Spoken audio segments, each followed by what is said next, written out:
Bueno, ahí estoy grabando entonces. Este, entonces, esta es, bueno, ahora les muestro, ¿no? Vamos a ver. eh, mm,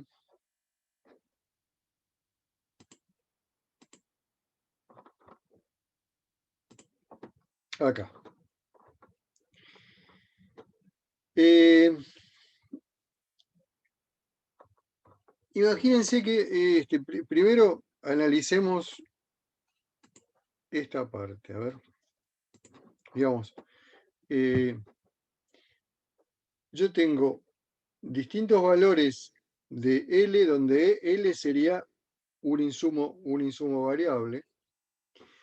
1, 1,5, 2, 2,5, 3, 3,5, 4, 4,5, es decir, voy variando de a 0,5 y voy analizando cómo es la cantidad de producto. 1,1, 2,1, 3,3, 4,6, es decir, esta es la cantidad obtenida de producto. Hasta que llega a un máximo, como vimos, para 10 acá, llega a un máximo y después la cantidad de producto em, se hace negativo en realidad. No, acá llega, el máximo está, esperen, a ver, acá, en 6,5 está el máximo, esto es producto físico total, y el producto, en realidad, si sigo agregando, bueno, se hace negativo. Eso, por ahora vamos a parar ahí. No, no,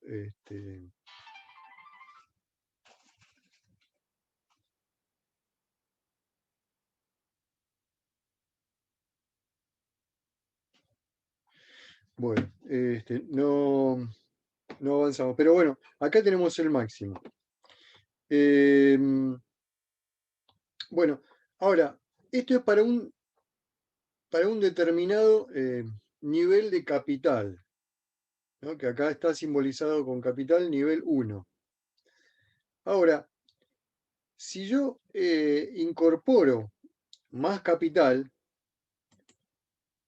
a la misma fuerza de trabajo, donde L es la cantidad de trabajo, entonces la producción, la función de producción, va a crecer también siguiendo la ley de rendimientos decrecientes, pero este, si antes lograba 1,1 con un nivel de capital de 1 y un trabajador o un equivalente hombre, ahora obtengo 2,3. Y donde antes tenía dos hombres o dos, digamos, en cantidades de horas o 2 horas, como lo quieran mirar, este, ahora obtengo 6,6. ¿eh? Entonces, el nivel de respuesta con mayor capital es obviamente mayor. Y si pongo 3 niveles de capital, digamos, agrego más capital, la respuesta es mayor, y sigue siempre la ley de rendimientos decrecientes. Si pongo 4, sigue subiendo. Es decir, siempre, digamos, cuanto más capital ponga para el mismo nivel de personal, digamos que ese empleado, o puede ser el mismo dueño de la fábrica, no importa quién haga el trabajo, pero bueno, esa persona va a rendir más, va a lograr una mayor cantidad de producto. Entonces, si nosotros graficamos esa, a ver, vamos a checarlo acá, esa producción, eh, va a quedar una cosa parecida a esta, no es exactamente, pero va a quedar algo así. Es decir, todas las curvas siguen una función de producción con rendimientos marginales decrecientes, como esta, pero cada vez desplazada un poquito más hacia arriba. Entonces, la azul es para un capital 1, esta es para un capital 2, después la amarilla para un capital 3, la celeste capital 4, así. Entonces, para un mismo nivel de personal, por ejemplo acá para 5, la cantidad producida es cada vez mayor. Y obviamente el máximo lo tengo con la mayor cantidad de capital, que es acá, con capital igual 10.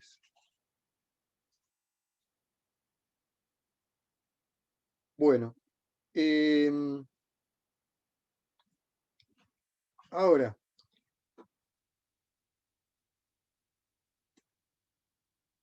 si yo quisiera, digamos, se cumple la ley de rendimiento decreciente, bárbaro. Está comprobado. Para cada nivel de capital se cumple la ley de rendimiento decreciente. En este sentido, digamos, en el sentido vertical. Pero también se cumple la ley de rendimiento decreciente en este sentido, en el horizontal. Es decir, si yo considero que tengo una cantidad fija de personal, por ejemplo, 2, ¿no? Tengo esta cantidad fija de personal 2, entonces, cuando le agrego una unidad de capital, obtengo 3,3. Para 2 unidades de capital, 6,6. Para 3, 10. Para 4, 13,3. Es decir, va subiendo, y sube siguiendo también la ley de rendimientos decrecientes. Digamos, va subiendo, pero sube conforme a la ley de rendimientos decrecientes.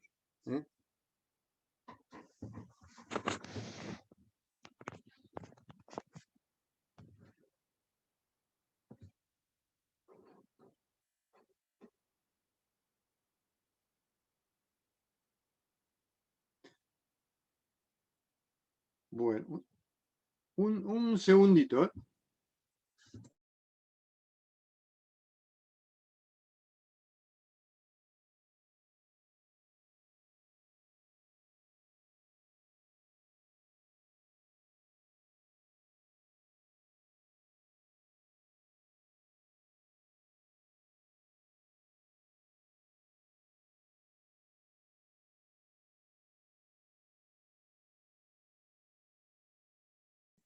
Bueno, ahora sí. Bueno, entonces le decía que la ley de rendimiento decreciente se cumple tanto para el análisis vertical como para el análisis horizontal, es decir, hacia la derecha también la función de producción sigue en función de una ley de rendimientos marginales decrecientes. Bueno, ahora, de este cuadro se puede ver, si se quiere, que si yo quiero producir una determinada cantidad de producto, la que yo elija, por ejemplo, 11, para producir 11 unidades de producto, bueno, para producir 11, si tengo, con un nivel de capital 1, el 11 lo voy a tener acá, entre 10,8 y 11,7, ¿no? Es decir, voy a tener que usar 5,2, 5,3 unidades de trabajo. Ahora, si tengo una unidad, un capital de 2, puedo emplear menos trabajo, que eso es lógico, y en este caso tendría que utilizar, bueno, entre 2,5 y 3.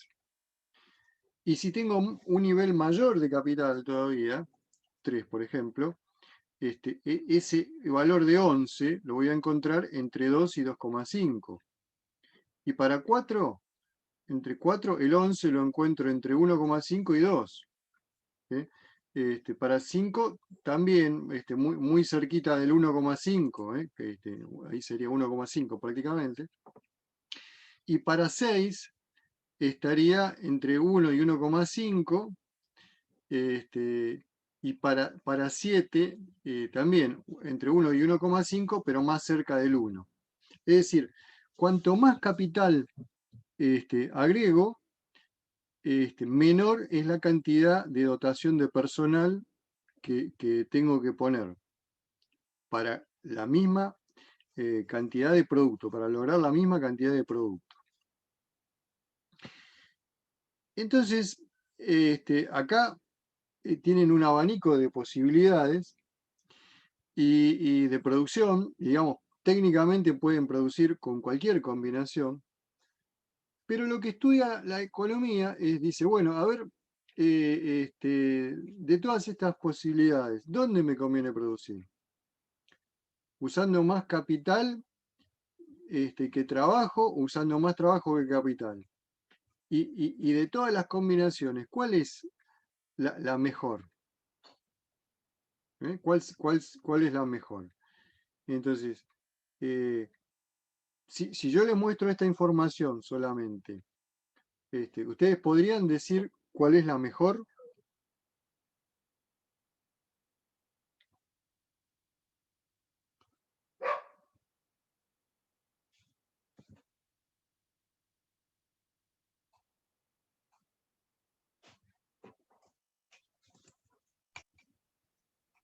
Y el que tengas que invertir menor capital, ¿no? Y que te dé más producción. Sí, No pero solo fíjate, menor capital, sino también menor cantidad de trabajo. Claro. yo lo que seleccioné ahí eran todas combinaciones para producir una cantidad de 11. ¿eh? Entonces, desde el punto de vista de la producción, son todas iguales. Claro.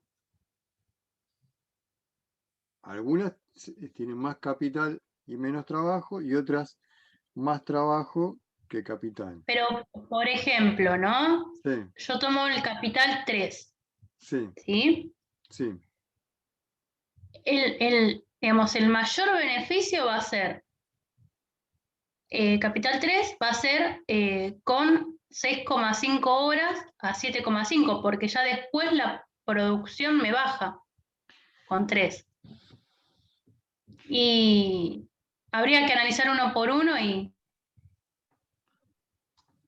Sí, digamos, ver cuál es la mejor. claro, claro. Pero digamos, cada una de esas funciones, cada una de esas 10, va a tener, porque son 10 curvas de rendimientos decrecientes. Entonces, para cada una va a haber una mejor combinación. Ahora, para saber en realidad cuál es la mejor combinación, yo lo que necesito primero es saber cuáles son los precios de los factores de producción involucrados. Es decir, si la L es sueldo, ese personal, digo, voy a tener que saber cuál es el costo de personal, el sueldo.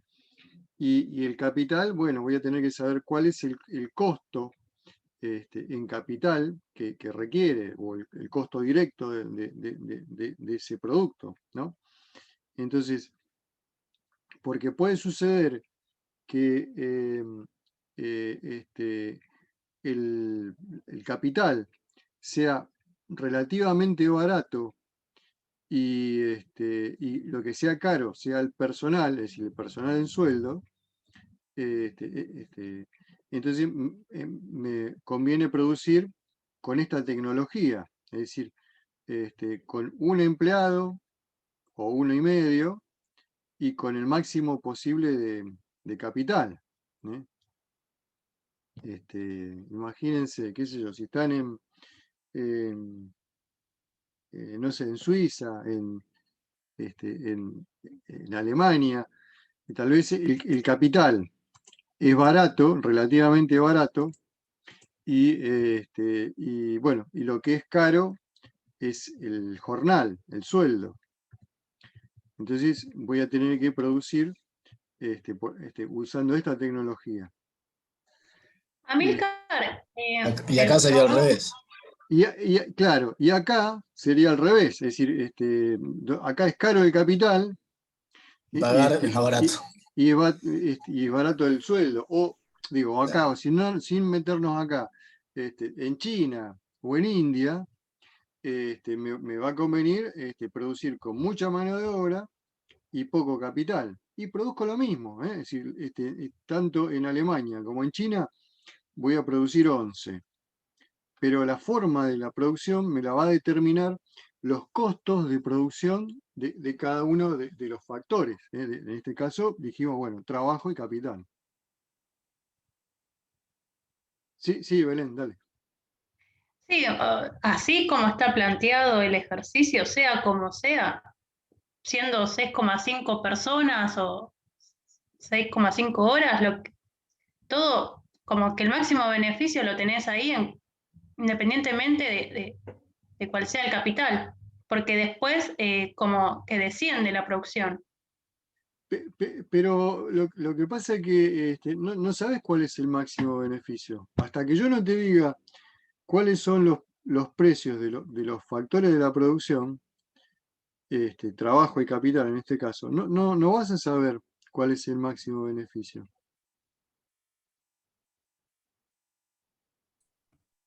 Claro, tenemos el máximo producto, nada más. Claro, Máximo cantidad. máximo producto. claro. La cantidad de productos sí te puedes fijar para cada nivel de capital cuál es la cantidad máxima de producto. Pero no sabes cuál es la combinación de máximo beneficio. ¿Eh? Eso va a estar en función de los precios, como decía, de los insumos. Bueno, y si quiero ver el máximo beneficio en cada una de las posiciones, también necesito saber cuál es la cantidad el valor del producto, digo, el valor por unidad de producto. Entonces, para simplificar los cálculos, ¿qué es lo que se hace?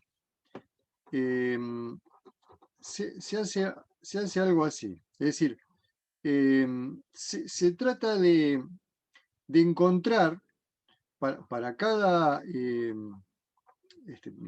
digamos, para una cantidad de producto determinada, cuáles son las cantidades necesarias para producir ese producto, considerando dos factores de la producción, en este caso en el ejemplo es X1 y X2. Y entonces se construye una curva, que esa curva se llama isocuanta, y se caracteriza por tener la misma cantidad de producción, el mismo nivel de producto para cualquiera de sus puntos. En cualquiera de sus puntos se logra la misma cantidad de producción. Lo único que varía, obviamente, es la cantidad de X1 y X2. Algo parecido a lo que les mostré recién en cuanto a valores. Es decir, si yo estoy acá, en este punto, puedo decir, bueno, necesito 300 unidades de X2 y 0 de X1. Acá preciso, lo único que preciso es X2, 300. Y bueno, y si produzco con X1, voy a producir la misma cantidad de producto, pero con 120 unidades de X1. Y nada de X2. Entonces, si yo comparo simplemente esas dos formas de producción, es decir, el punto A con el punto G, voy a ver que, digamos, son bien radicales. En una produzco utilizando solamente el insumo X2 y en otra utilizando el insumo X1. Ahora, ¿dónde me conviene producir? Nuevamente, no lo sé, no lo sé. ¿Por qué? Porque no sé todavía, acá no les dije cuál es el precio del insumo, ni de X1 ni de X2. Supónganse que si los dos insumos valen lo mismo, por ejemplo, un peso, en ese caso, ¿qué me conviene producir? ¿En el punto A o en el punto G? Me conviene producir en el punto G, es decir, usar solamente el insumo X1, porque es decir, 120 unidades de X1 por un costo de 1, un peso por unidad, me va a dar un costo de 120 pesos. En cambio, el otro es 300 unidades por 1, va a ser un costo de 300 pesos. Ahora, si el precio de X2 es 3, el costo del factor de producción es 3, perdón, el costo de producción el costo del insumo X1, el costo del insumo X1 es 3, y el costo del insumo X2 es 1, entonces el costo de X2 va a seguir siendo 300, pero las 120 unidades de X1, si cada unidad vale 3 pesos, 120 por 3 me da 360, entonces me da un costo mayor. Entonces, ahí, si tengo que elegir entre A y G, me voy a quedar con A. Entonces, ahí, digamos, es como que están las dos puntas en esos dos ejemplos. Pero también hay un montón de otras combinaciones, los puntos B, C, D, E y F, que utilizan combinaciones de X2 y X1. Es decir, ahí participan los dos factores de la producción y obviamente que las cantidades de uno y otro son diferentes, ¿no? Mientras que el punto B utiliza mucho X2 y poco X1, a medida que nos corremos hacia la derecha, vamos agregando mayor cantidad de X1 que va sustituyendo cantidades de X2. Y acá también sustituyen X2 y acá también, y acá también, y acá más. Es decir, cuanto más a la derecha nos corremos, mayor es la cantidad de X1 y menor es la cantidad de X2. Y claro, Sí. en ninguno de estos casos, por más que el precio varíe, siempre las mejores opciones van a ser A y G, ¿o no? No, justamente no. Va a depender, ahora vamos a verlo, de la relación de precios, entre ellos, entre los dos insumos. Estoy haciendo las cuentas y como que siempre los dos extremos son los menores, por eso, pero bueno, si hay otras opciones. No, ahora vamos a ver un ejemplo. Ahí vemos un ejemplo. Entonces, bueno, este gráfico que está acá surge de esta tablita. Surge de esta tablita. Y bueno, ¿qué nos dice esta tablita? Bueno, están todos los puntos, las cantidades utilizadas de cada uno de los factores X1 y X2, que eso ya lo vimos acá, ya lo vimos en el gráfico, pero además dice delta X2 y delta X1. El delta, ¿qué es el delta? Es la variación, la tasa de variación, más que la tasa, es el diferencial que existe entre una posición inicial y la siguiente. Por eso está marcada acá en el renglón intermedio, ¿no? Igual como hacíamos con el producto marginal en la ley de rendimiento decreciente, acá vamos a construir lo que se llama la tasa marginal de sustitución. Tasa marginal de sustitución. Que la tasa marginal de sustitución es delta x2 sobre delta x1, donde delta x2 es la cantidad que varía el insumo x2 y delta x1 es la cantidad en la que varía el insumo x1. Entonces, fíjense que en este ejemplo, la cantidad del insumo x1 que vamos agregando cada vez es 20, ¿no?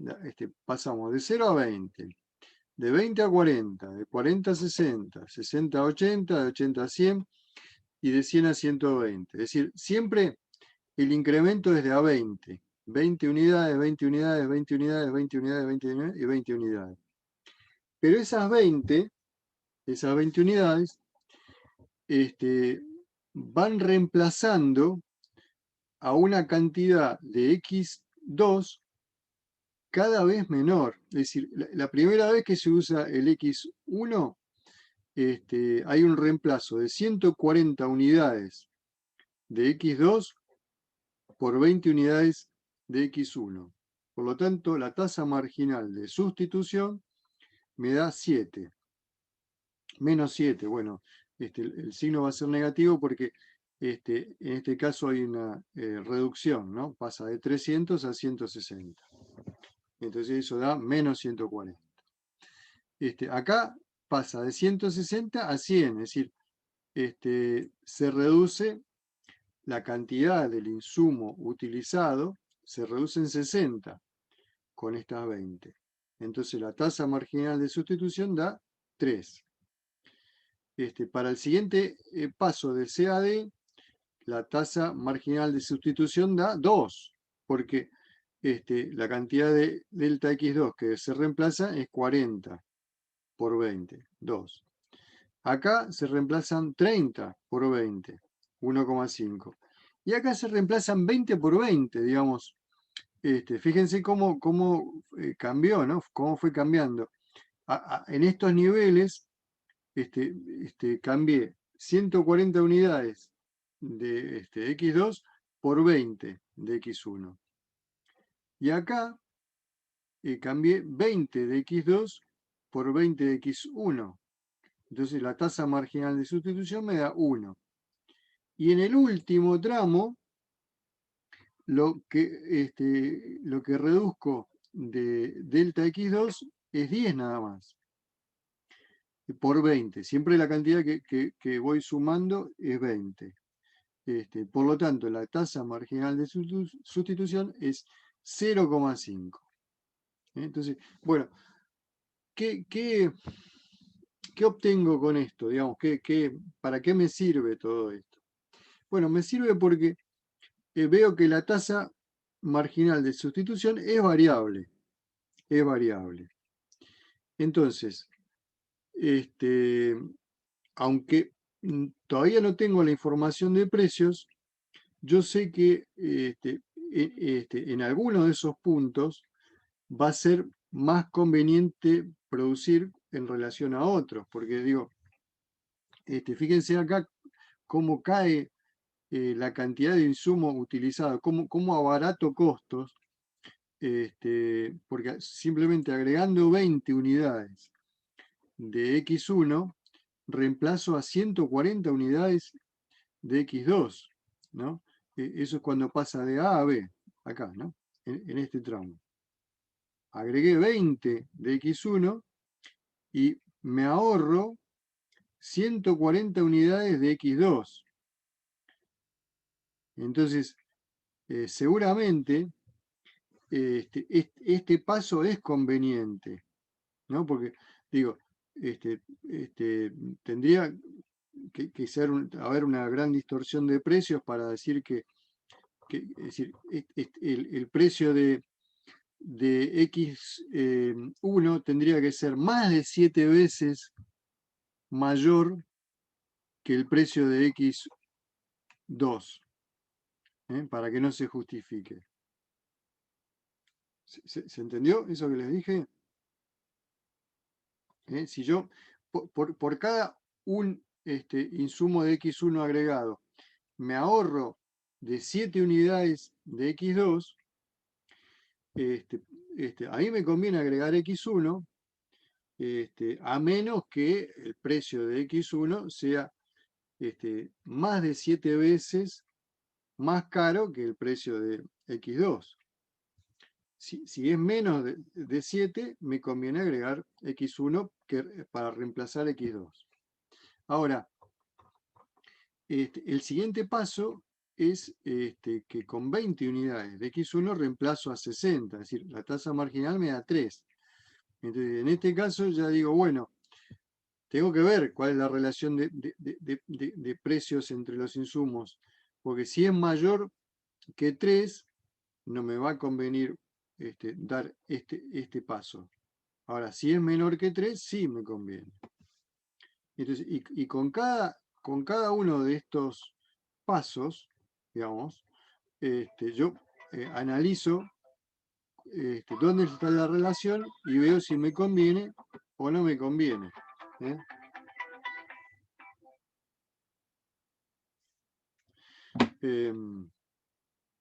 Entonces, va a depender, por eso les decía, va a depender de la relación de precios, dónde me conviene producir. Y fíjense que no estamos hablando del máximo beneficio, digamos, no le estamos dando importancia a los ingresos. ¿Por qué? Porque esta curva está uniendo puntos que tienen la misma cantidad de producto. En el ejemplo que estamos haciendo, ¿no? La misma cantidad de producto. Entonces, si tienen la misma cantidad de producto, tienen la misma cantidad de ingreso, dado un determinado precio del producto. Entonces, si la cantidad de ingreso es constante, entonces la posición de máximo beneficio va a estar en aquella combinación de insumos que logren el menor costo. La combinación de insumos que logren el menor costo va a obtener el máximo beneficio. Entonces, ¿qué hago? Analizo dónde me conviene producir de todos estos puntos que tengo, digamos, hechos los ensayos, ¿no? de rendimiento y de producción. Entonces tengo 3, 4, 5, 6, tengo 7 puntos. En uno de esos 7 me va a convenir producir. Entonces acá está la formulita de lo que les decía. Siempre el beneficio es ingreso menos costos, pero como el ingreso es una constante porque está dado por la cantidad de producto y la cantidad de producto es la misma para todos los puntos de la curva, entonces el ingreso va a ser una constante. Entonces, allí el máximo beneficio va a ser igual que mínimo costo. Donde obtenga el mínimo costo, voy a obtener el máximo beneficio. La fórmula es ingreso menos los costos, donde los costos es la sumatoria del costo de X1 con el costo de X2. El costo de X1 es X1 por el precio de X1 más X2 por el precio de X2. Y tengo que minimizar esa fórmula. Bueno, y acá sí, acá les puse los precios, unos precios determinados. Acá está el dato de precio. Entonces, dice precio X40 y precio, perdón, X1 igual 40 y X2 igual 15. Entonces, ¿qué hacemos ahora? Bueno, lo que hacemos es hallar cuál es el costo para cada una de esas combinaciones. Hacemos el costo para cada una de esas combinaciones. Entonces, si el precio de X1 es 40, el costo de X1 para el punto A va a ser 0, porque no uso nada de X1, si no uso nada, y uso todo X2. X2 va a ser, el costo de X2 va a ser 300 por 15, que es el precio de X2. 300 por 15 me da 4.500. Entonces, si sumo los costos de X1 y X2, el costo total va a ser obviamente 4.500. Ahora, para el punto 2 hago lo mismo, pero en este caso hay una utilización de 20 unidades de X1, 20 por 40 me da 800 y 160 por 15 me da 2.400. Es decir, total tengo un costo de 3.200. Luego, para el punto C, el costo surge de 40 por 40, 1.600, más 100 de X2 por 15, es decir, 1.500. Un costo de 3.100. Y hago lo mismo para cada uno de los puntos. Punto D, punto E, punto F, punto G. El punto G, ya lo dijimos, es el último en el cual se usa todo X1. 120 de X1 por 40 me da un costo de 4.800. Entonces vemos que la combinación de máximo beneficio de acuerdo a todos estos cálculos se obtiene acá, en el punto C. En el punto C, que usa 40 de X1 y 100 de X2, tengo el punto de menor costo, que es 3.100. Y por lo tanto también de mayor beneficio.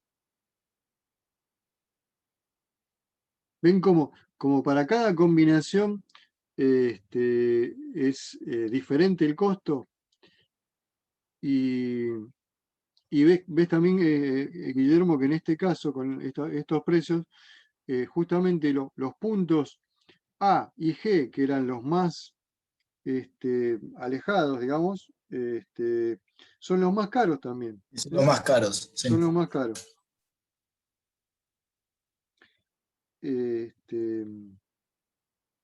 Esto se da, digamos, tiene una explicación. Esto se da porque la tasa de sustitución entre de un insumo por otro es creciente. Es decir, cada vez necesito mayor cantidad de X1 para ir reemplazando lo que usé, lo que estoy dejando de usar de X2.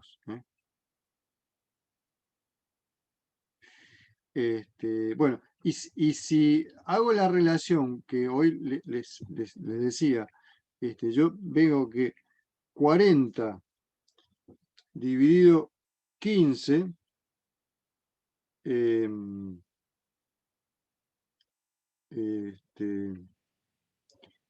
40 dividido 15 da 2,66. 2,66. Es decir, que el costo de X1 es 2,66 veces más caro que el costo de X2. Por lo tanto, si vuelvo a la tablita esta, fíjense que ese 2,66 estaría acá, justo acá. Porque acá, hasta acá vengo con 7, acá con 3, y acá pasa a 2. Es decir, ese 2,66, que es la relación de de precios entre los dos factores de la producción se da acá, justo entre el pasaje de 3 a 2. Y es justamente donde me conviene producir, en el punto C. Entonces, allí es donde obtenemos el máximo beneficio y la combinación de máximo beneficio se puede obtener, como dijimos, de dos maneras. Entonces, una es sacando los costos para cada uno de los puntos, como hicimos acá, y la otra es haciendo la relación de precios entre PX1 y PX2 y viendo en qué punto se iguala esa relación con la tasa marginal de sustitución. Entonces, allí donde se iguala, es donde se convierte en el punto de máximo beneficio, o bueno, en este caso, el de menor costo.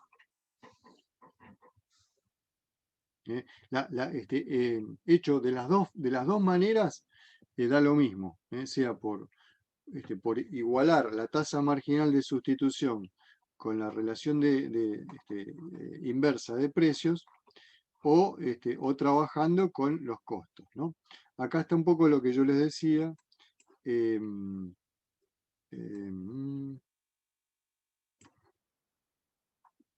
Bueno.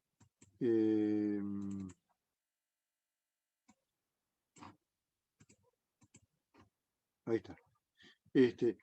X2 sobre delta X2 sobre delta X1, que es la tasa marginal de sustitución, tiene que ser igual a la relación inversa de precios, PX1 sobre PX2. Cuando eso se produce, entonces ahí obtenemos el máximo beneficio.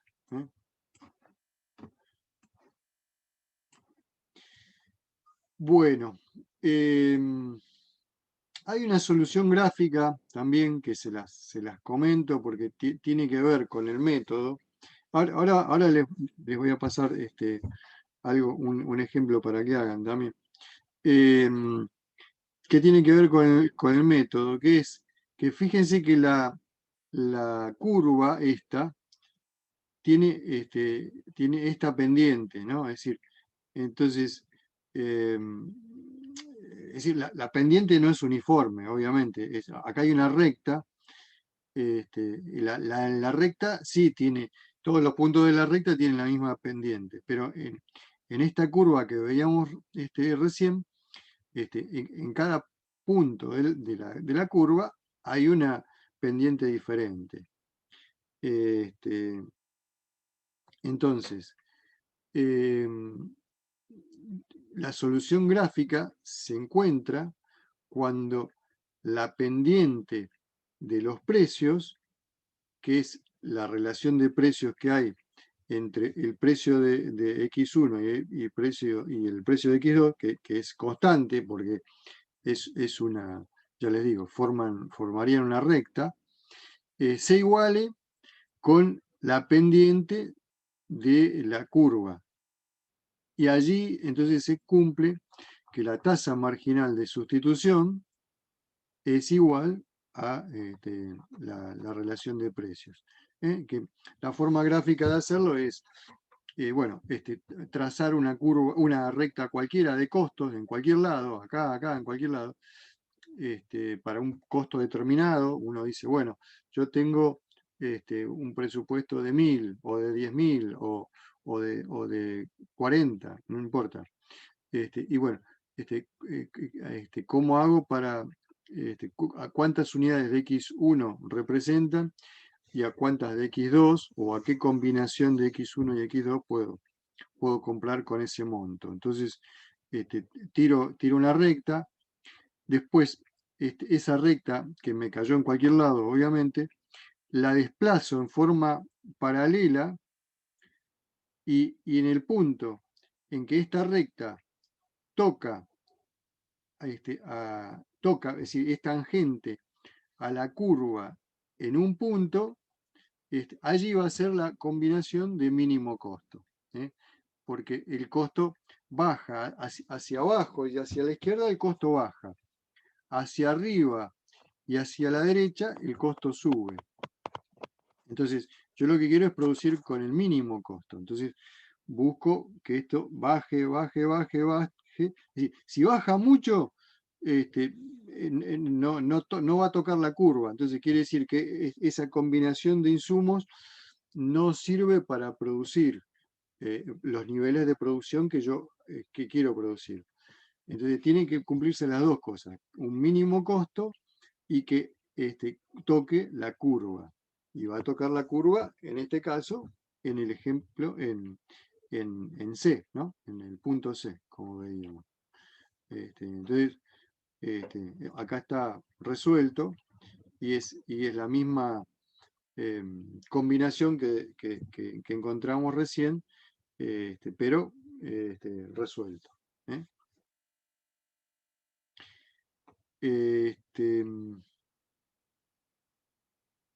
Bueno. Acá hay un trabajo práctico que figura en la guía. Entonces, esto ya se los mando. ¿eh? Ahora mismo se los mando.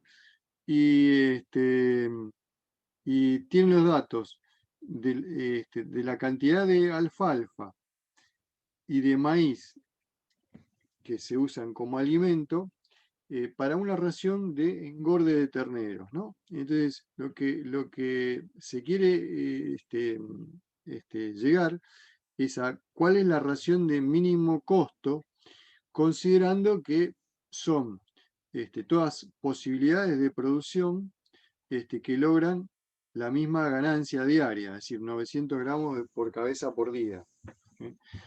Nuevamente, todos los demás factores de la producción quedan fijos, todo fijo.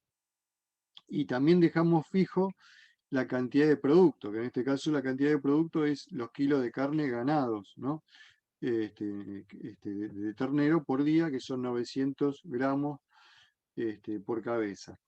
Entonces, si yo les doy los precios del rollo de alfalfa y de la tonelada de maíz, ustedes van a poder estimar cuál es la combinación que logra el mínimo costo utilizando alfalfa y maíz. Me tienen que decir en qué proporción usó la alfalfa y en qué proporción el maíz. Ese es el trabajo práctico. Tengan en cuenta que el rollo es de 500 kilos, pero acá la información está en kilos por cabeza por día. Entonces, van a tener que utilizar el costo de la alfalfa en pesos por kilo. Entonces, si son 300 pesos el rollo de 500 kilos, bueno, para 1000 kilos de alfalfa son 600 pesos. Ese sería el costo de la alfalfa. 600 pesos cada 1000 kilos. Y el del maíz es 960 cada 1000 kilos también. Entonces, bueno, acá tienen los datos. Bueno, y de paso que les mando el trabajo práctico, porque este trabajo práctico está pegado al fin del apunte bueno, ya les queda todo el apunte. Entonces,